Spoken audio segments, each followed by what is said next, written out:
We've seen all of the new Rosetta heroes but one, so let us rectify that post-haste with our backup match. It's going to be Verdance versus Viserai. Sam O'Byrne, DMArmada bringing you the action here. Let's dive down into our backup match.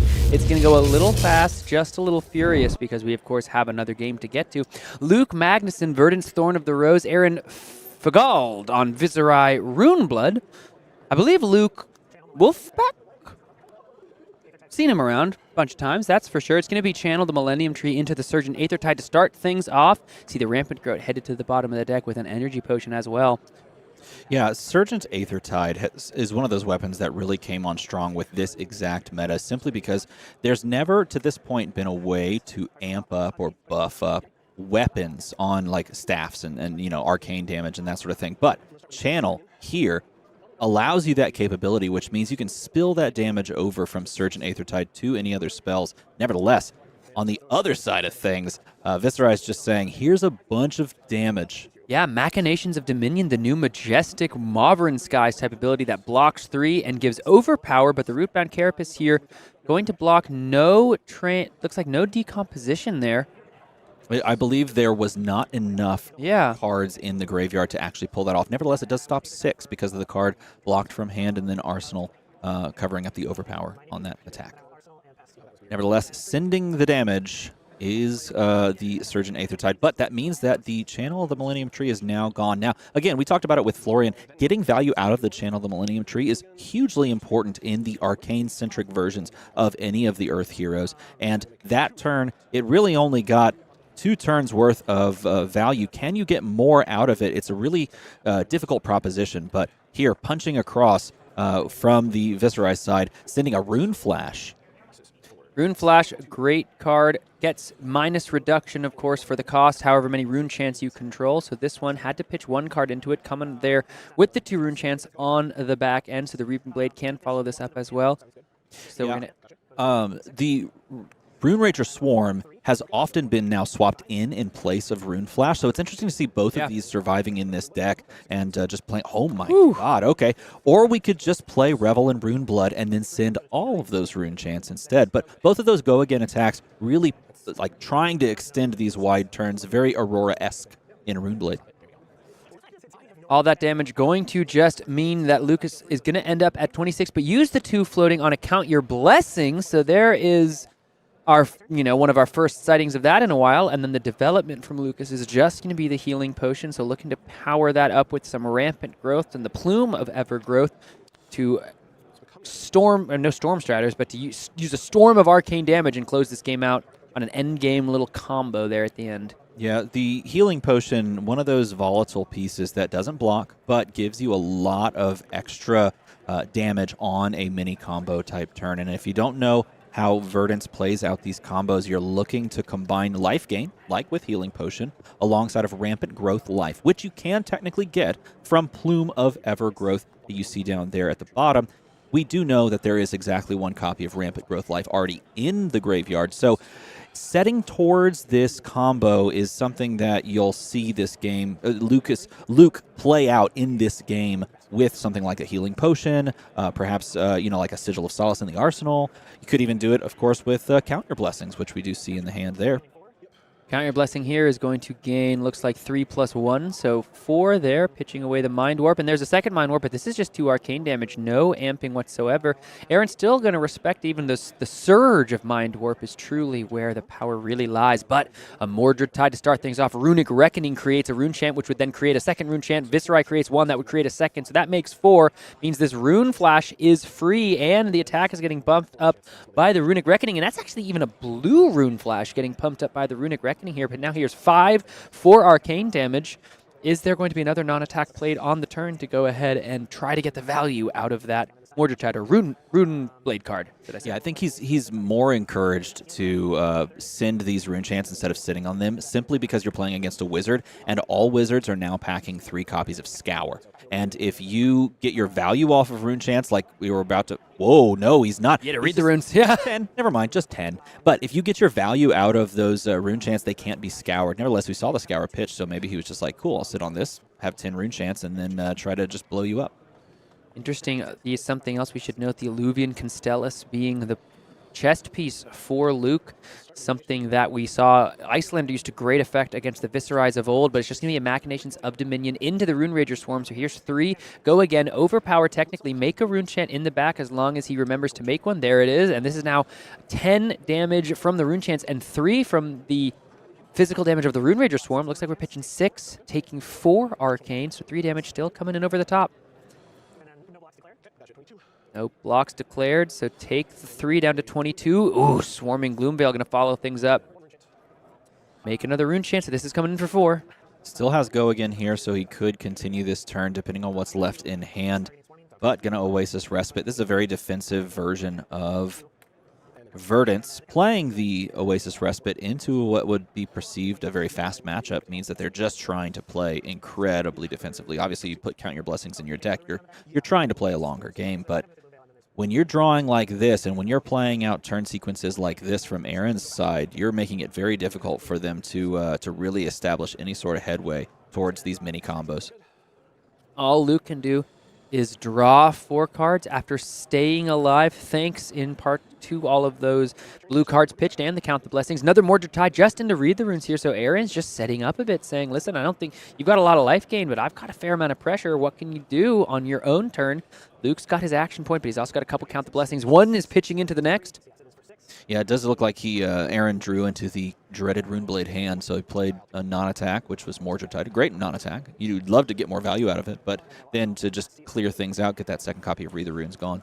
Luke now back to 28. That first Plow Under got no value other than the Decompose because there was no arsenal from Aaron there. So he sits at 34 to Luke's 28 after all this. And there's the third and final Mordred Tide. Vexing Quill Hand. We're going to get rid of our Arcane Barrier just to get 3 more rune chants for a 9th Blade of the Blood Oath. One of the fan favorite cards in this entire card game. It's going to be 9 and 9.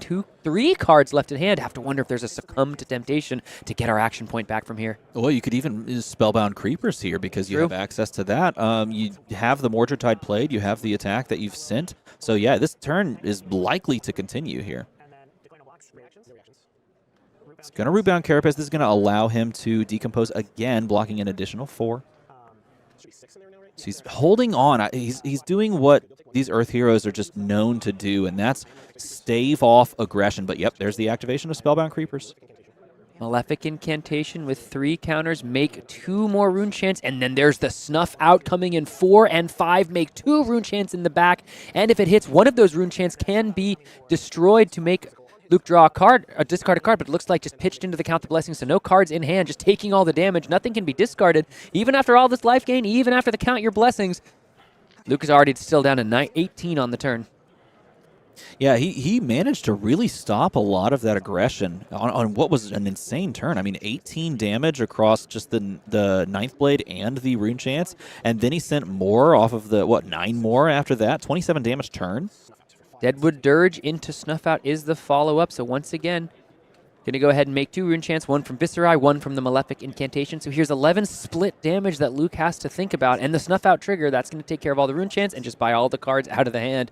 Luke seeing the writing on the wall. If I let any of this hit, I'm losing cards anyway. But the Spellbound Creepers is going to go ahead and activate. It will be the end of the Creepers, but it does allow for Deadwood Dirge to follow this up, breaking one of those rune chants. So 6 into 3 is the follow-up no, Spellbound Creepers can stick around because of all those rune chants hitting. Yeah, what a fantastic turn from Aaron. He dealt massive damage on that follow-up, using the Spellbound Creepers perfectly. He recognizing that, hey, if I pop Malefic here, yeah, I lose 1 point of 1 rune chant, essentially 1 point of value, but I gain so much more, pushing 9 more damage after the fact. Rattlebones here going to now bring the Swarming Gloomveil back around, which now comes in for 3 because a rune chant created from Viserai's hero ability. Spellbound Creepers, perhaps the last turn we see it this time around, but going to Rootbound Carapace, that does look like it. I think it just triggered Verdance's ability. I think she's now officially online. 100%. We went 3 into 3 into 2, which is the magic sequence for these Earth Heroes. You can only do 2 Earth cards one time if you want to reach it in 3 decomposes, which it looks as though Luke was able to do. There's the third and final Snuff Out. So it's going to be a card in the arsenal. Aaron's going to have a 5-card hand. And for Luke, it's an energy potion to pass. He's playing it like a wizard. No, that's not bad at all, but I will say he is at a precarious life total. He's managing to stymie all of this aggression, and that does mean that Aaron is burning through his threats. But man, if he keeps hitting like this, there's nothing he's going to be able to do. Luke is being put against the wall on this one. That's going to trigger the Illuvian again from the arcane damage prevention.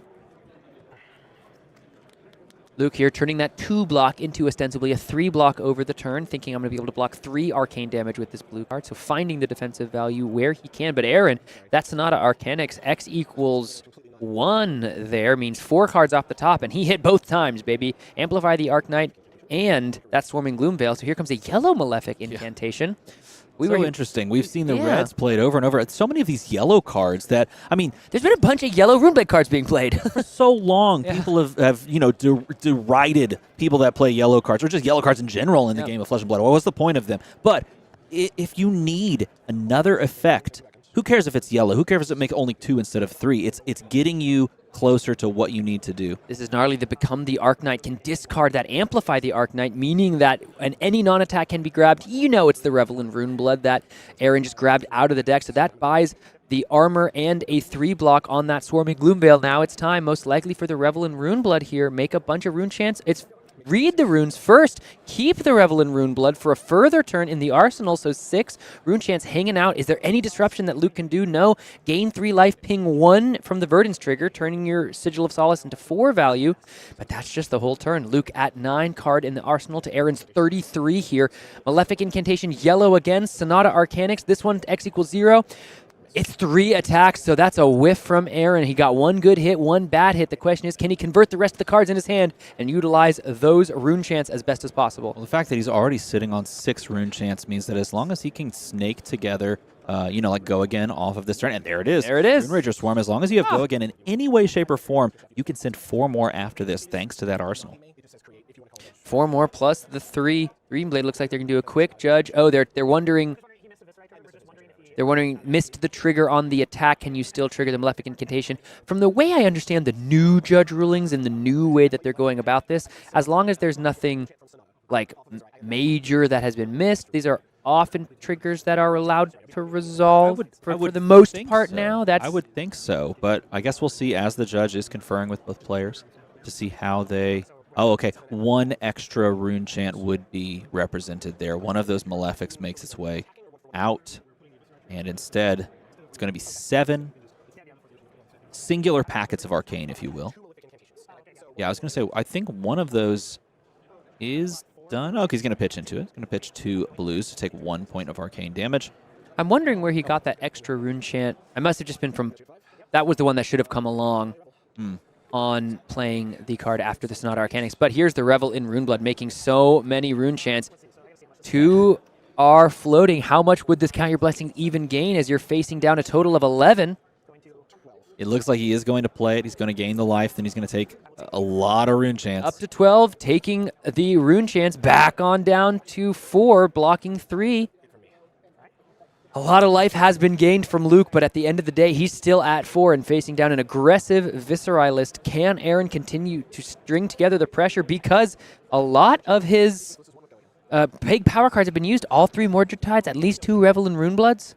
I think he has a Heartbeat of Candlehold in the arsenal. I think he's trying to set up his own mini combo, but he's going to have to survive through this arcane damage. And he does have Well Grounded. Well Grounded can stop this. This Vexing Malice is going to send 2 arcane. It's not going to send them in groups of 1. It actually requires AB2 or the Well Grounded to be sent here. But this is 1 point of arcane. Sorry, 1 point of physical after the 1 point of Arcane and the 2 packet as well. So he's looking still at 4 damage. Luke here having to give a real think at 3. These Verdance decks, if they're able to keep enough cards, can do so much damage with their Rampant Growth combo. Looks like the Well Grounded is going to buy the Arcane Prevention there and then just blocking 3. I think this may be the time. Yeah, he's going to try for it this turn. He's going to gain 3 life, Sigil of Solace. He's going to play the Heartbeat, of Candlehold, paying 1. So Aaron takes all of the damage there. Another Heartbeat of Candlehold, my goodness. Now, Rampant Growth life, perhaps? No, he's just going to pass. Doesn't have He's enough just cards. gaining it. Yeah, Doesn't not have going to any pop cards. the energy potion there. Needed more pitch in order to grab the card back with the Plume of Evergrowth and then have the pitch to actually use on the Surgeon Aethertide.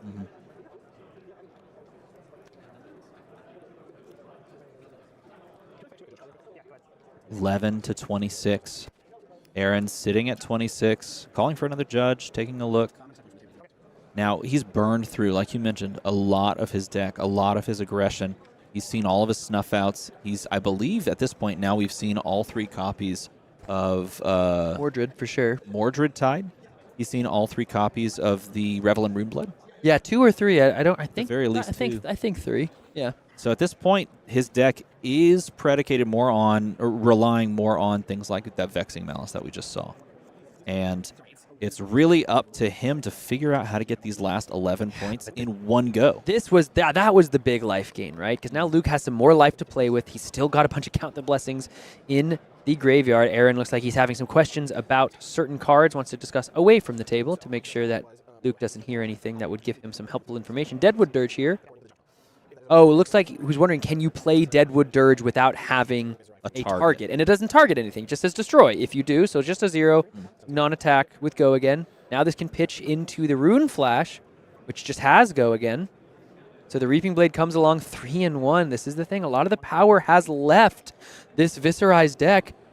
Scour is going to be the block. There are no auras. Is Luke going to be able to keep enough cards to assemble this combo? Well, now this is Luke's first time to really play with any sort of tempo. I mean, he's got a Sigil of Solace that's going to ping for a point. It's going to gain him 3 life. He's going to arsenal another Count Your Blessings, and he actually gets to stabilize here. Did he miss the Verdance trigger? He might have. Was Aaron at 26 to start this turn? I don't recall. Either way, yes, there was a Verdance trigger there. Yeah, there should have been. He didn't represent it on the combat chain where he did before, so I'm wondering if that was missed. It is going to be a Rattlebones here, grabbing a 9th Blade of the Blood Oath, interestingly enough. You have to imagine both players are getting a little interested at that. This is going to be now the Rune Rager Swarm coming in. 3, go again. 1 floating. He has 1, like you said. If he's representing a blue here, and then he plays the final copy of Revel in Runeblood, he'd be able to send 9th, I believe. Or is he 1 short? We think those have been used. 5, 3, 1. No, he would be... He has 1 more Revel.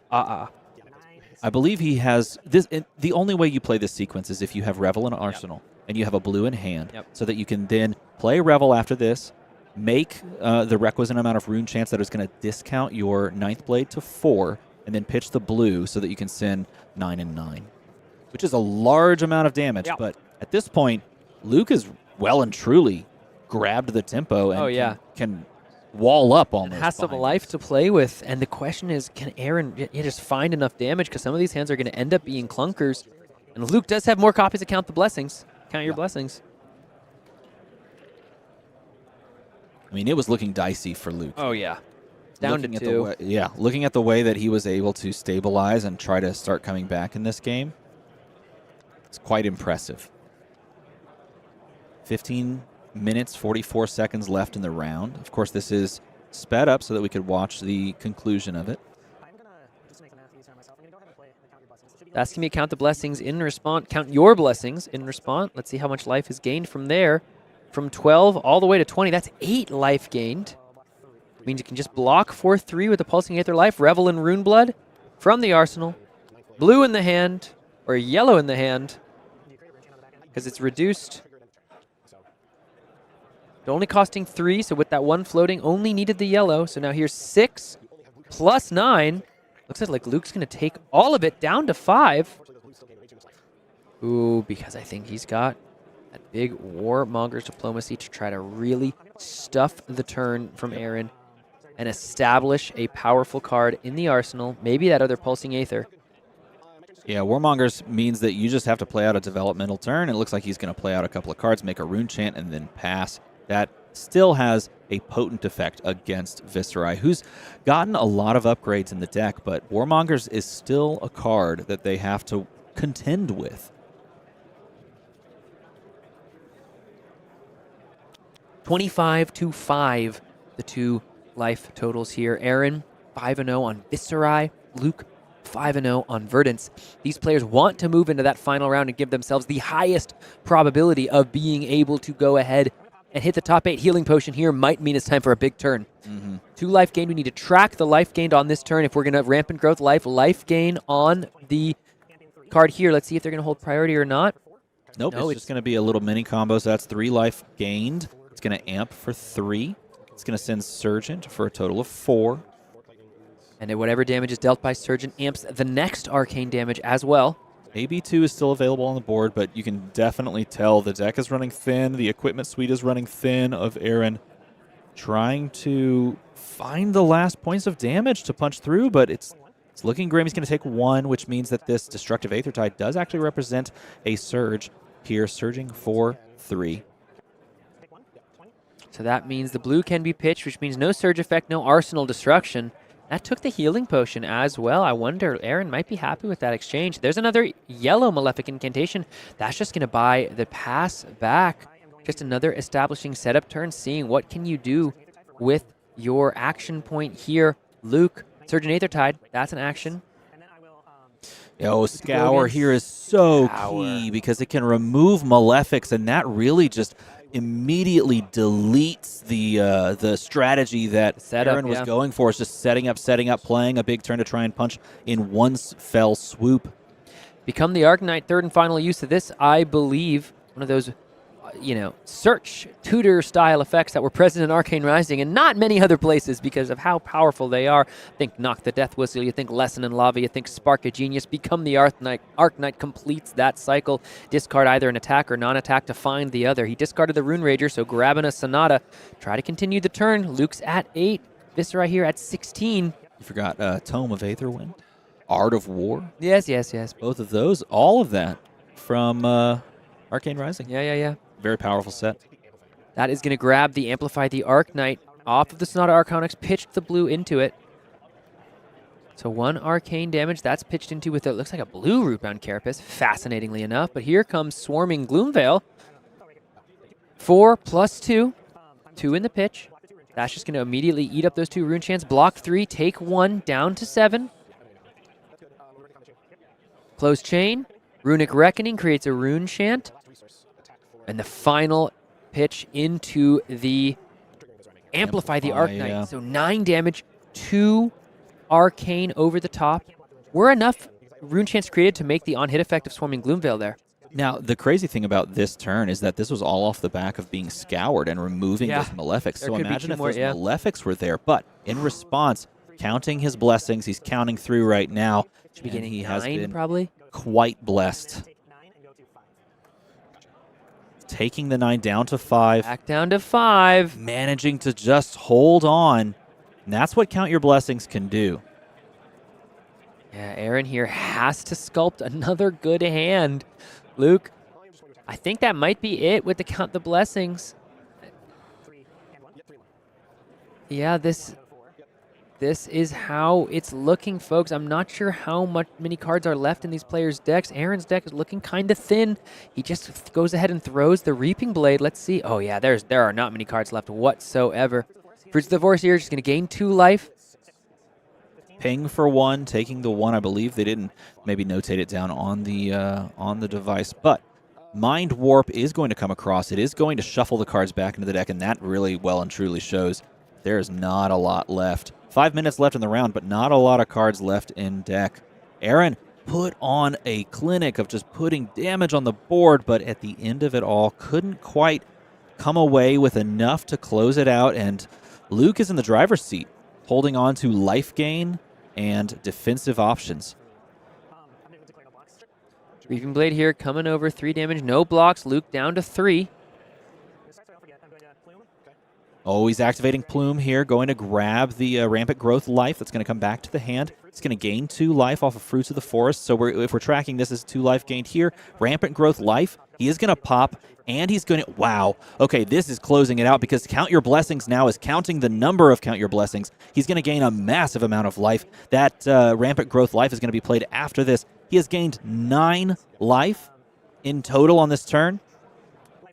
gaining another life now, going up to 10 life gained, 11 life gained. This is going to amp by 11, and that Surgeon Aethertide is going to push insane amounts of damage, and that's going to close the game out. He manages not just to fatigue his opponent, but also finish it with a combo.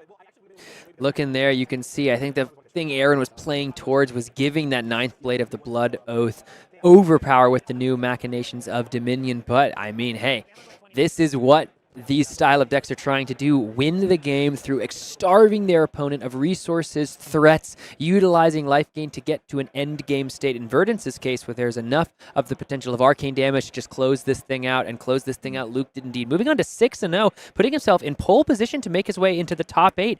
We have got to get our way into the win and in our next round. So we just got a quick break. You saw one Verdance, and there's another Verdance fighting for his way into the top 8 with a win and in. It's Levi Roush of Azalea fame. I know you're going to want to see it, so stick around.